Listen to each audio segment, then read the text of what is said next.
जितने भी साथी यहाँ पहुंचे हैं, आप सभी का बहुत बहुत शुक्रिया। और जितने साथी मेरे साथ आए हैं, कांग्रेस के जो रानिया के साथी हैं सारे, उन सभी का भी बहुत बहुत धन्यवाद। दोस्तों, चुनावी मौसम है और चुनावी मौसम में आपके पास हर वो नेता आएगा जो चुनाव लड़ रहा है, और वो आएगा तो वो बहुत बड़ी बड़ी बातें बोलेगा आपके सामने आके कि उनको वोट दे दो, वो ये करेगा, वो ये करेगा। लेकिन एक बात याद रखनी है आपने, वो क्या, पीछे उसने क्या किया है उस बात को याद रखना कि क्या कोई काम किया है या नहीं किया, या उनका पास, उनका इतिहास में क्या कुछ रहा है, ये बात जरूर ध्यान में रखना। खाली आपने वोट नहीं देना कि हाँ किसी को भी वोट दे दो। आपके सामने जो भी चेहरे वोट मांग रहे हैं ना, आप उनको सामने ऐसे लगा लीजिएगा। ये 3-4 चेहरे मेरे सामने हैं, इन 3-4 चेहरों में से मुझे एक चेहरे को चुनना है, यानी एक चेहरे के सामने बटन दबाना है और फिर आप तुलना करना उनमें कि कौन सा चेहरा, कौन सा नेता आपके लिए सही होगा। क्योंकि आप उनके बारे में देखते आए हैं, सुनते आए हैं और पिछले कई सालों उनको देख रहे हैं। जैसे पिछले 5 साल की मैं बात करूं तो रणजीत सिंह चौटाला 5 साल पहले क्या बोल के वोट ले गया था आपसे, आप उस बात को ध्यान से देखना और सुनना कि 5 साल पहले वो क्या बोल रहा था, फिर रिजल्ट आता है, रिजल्ट, और फिर बीजेपी वाले उसको जहाज में बिठा के ले जाते हैं। यही होना है ना। और वो इस बार भी सोचता है कि शायद कोई जहाज आएगा और फिर उसको बिठा के ले जाएगा, लेकिन इस बार तो खत्म सोता है, यानी कि बहुत नीचे चले गए हैं चौटाला। लोग चर्चा भी नहीं करना चाहते उनकी, ये हालत हो गई है उनकी। और वो हालत इस वजह से हुई है क्योंकि मंत्री साहब ने सिर्फ बड़ी बड़ी बातें आपके सामने की है, काम नहीं किया।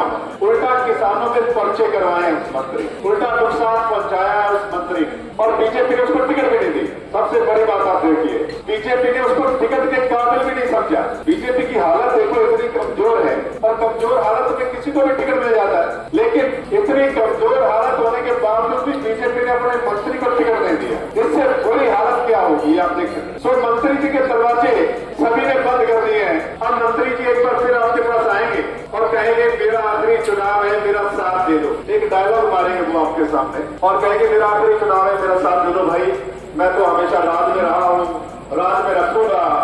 बताओ ये जुमले चलते हैं क्या? आप सभी ने देख लिया। वो चाहता है कि एक बार फिर लोगों को भरमा के, लोगों को बेवकूफ बना के वोट ले। ये है मंत्री की असलियत। लेकिन मैं आपको बता दूं, अब कुछ भी नहीं रहा, उनकी जमानत बच जाए, ये बहुत बड़ी बात है। असलियत ये मंत्री को तो छोड़ दो एक साइड में कि वो कंपटीशन में है ही नहीं मंत्री साहब। अब आते हैं इनेलो की तरफ। इनेलो जिनका भरोसा नहीं है कि वो कल क्या फैसला लेने वाले, यानी आज कुछ और है और कल पता नहीं वो क्या बोलेंगे, क्या करेंगे, कोई भरोसा नहीं है उनका। क्योंकि अभी आप देखिए, कांडा बंधुओं के साथ उन्होंने समझौता किया, कांडा के साथ किया ना समझौता। इलाहाबाद के चुनाव में एक दूसरे के सामने थे ना ये लोग, थे ना, एक दूसरे के बारे में बड़ा बुरा भला बोला था इन्होंने। अब इकट्ठे हो तो कोई क्रेडिबिलिटी है इनकी?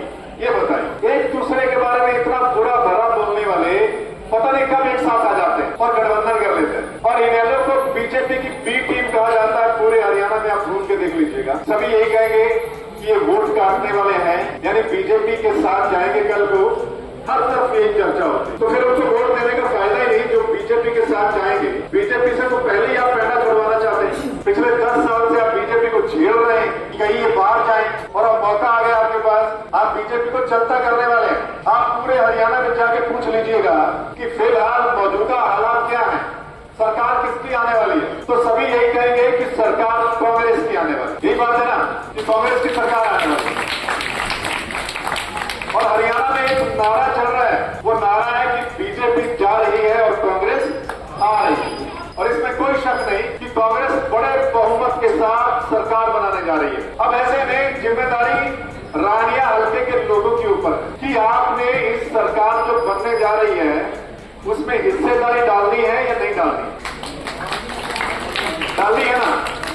तो हिस्सेदारी तभी डलेगी जब आप कांग्रेस के कैंडिडेट का साथ देंगे और हाथ पर मोहर लगाएंगे। 5 तारीख को चुनाव होना है हमारे यहाँ पे, 5 अक्टूबर को, और 5 तारीख को जब वोट डालने आप जाएंगे तो आपके माइंड में एक बात होनी चाहिए कि सरकार किसकी बन रही है, सत्ता किसकी आने वाली है और किसको चुन के भेजना है। यानी यहाँ से अगर मैं जाऊंगा चुन के तो फिर आपके काम होंगे कि नहीं होंगे, और अगर किसी और को चुनकर भेजेंगे तो फिर हालत हो जाएगी जो पहले हमारी रही है, यानी ये हल्के में कुछ भी नहीं हुआ, कोई विकास नहीं, सारी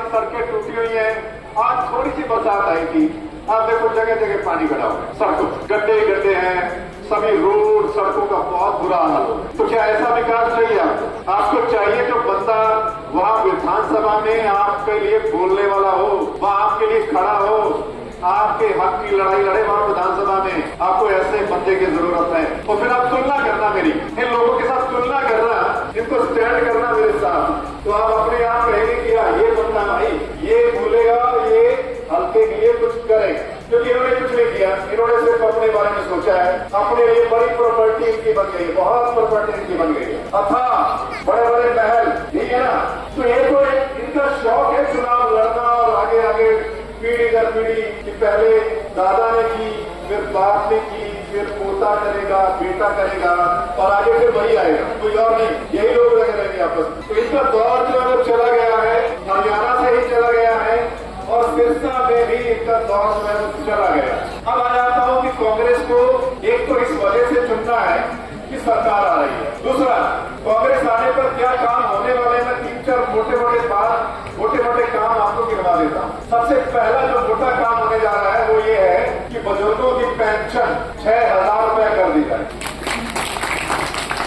ये कांग्रेस ने ऐलान कर दिया है कि बुजुर्गों की पेंशन 6,000 रुपए हो जाए। दूसरा, जो गरीब तबका है, जो मजदूर तबका है, नरेगा वाले हैं भाई, कोई गरीब ऐसा है जिसके पास खुद का प्लॉट नहीं है, जमीन नहीं है, तो कांग्रेस ने यह भी ऐलान कर दिया है कि उनको 100 गज का प्लॉट दिया जाएगा, प्लस उसमें 2 कमरे भी बना के दिए जाएंगे। और ये स्कीम पहले थी कांग्रेस के राज में, थी ना, है ना। बीजेपी ने बंद कर दिया थी। अब एक बार फिर कांग्रेस उसको दोबारा शुरू करे गरीब तबके के लिए। अब तीसरी बात सुन लो ध्यान से, वो ये कांग्रेस की सरकार बनने पर 300 यूनिट बिजली वो फ्री मिलेगी। चाहे कोई गरीब है, मध्यम है, अमीर है, हर घर को 300 यूनिट बिजली हर महीने फ्री दी जाएगी। इसके अलावा सुन लीजिएगा कि 2 लाख सरकारी नौकरियां अभी खाली पड़ी है, 2 लाख। बीजेपी ने क्या किया कि ठेके पर भर्ती शुरू की, कच्चे बंदे लगा दिए इन्होंने ज्यादा, क्योंकि जो पक्की नौकरियां वो सारी हाईकोर्ट में लटक गई है, 4.5 साल इनको याद नहीं आई और अब जाके याद आई कि हमने नौकरियां भर्ती कर दी। जो कि सारा मामला अटक गया, चुनाव आ गया, वो सब बीच में रह गए। तो 2 लाख सरकारी पद खाली है। कांग्रेस का ये वादा है कि उन 2 लाख सरकारी नौकरियों को भरा जाएगा पक्के तौर। इसके अलावा जो नरेगा की स्कीम है, आपको पता है नरेगा मजदूर काम करता है, बीजेपी ने उसको खत्म करने की बड़ी कोशिश की है, लेकिन कांग्रेस चाहती है कि उसको और अच्छे तरीके से वो दिन जो है वो और बढ़ाया जाए गरीबों के लिए। बहुत सारी बातें हैं जो अभी मैनिफेस्टो में आने वाली हैं। ये तो मोटी मोटी बातें मैंने आपके सामने रखी। किसानों के लिए बहुत सारी स्कीमें वो कांग्रेस के मैनिफेस्टो में आपको नजर आने वाली है। तो दोस्तों, आपके पास मौका है, बदलाव आ रहा है। बदलाव ये है कि बीजेपी तो जा रही है, कांग्रेस आ रही है।